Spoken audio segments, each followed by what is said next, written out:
हेमस्था पिङ्गलो बभ्रु कृष्णो रौद्रान्तको यमः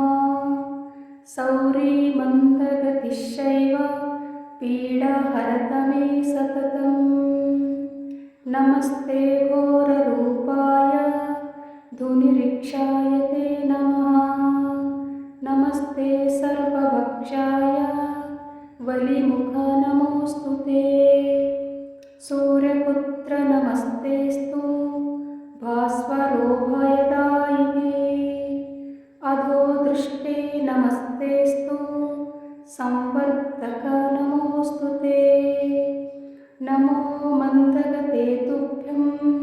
निष्प्रभाय नमो नमः तपसा ज्ञानदेहाय नित्यं योगरताय च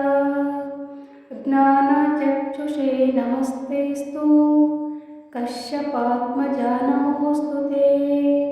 तुष्टो ददाति वैराज्यं रुष्टो हरति तत्क्षणात् देवासुरा मनुष्याश्च सिद्धा विद्याधरो रगः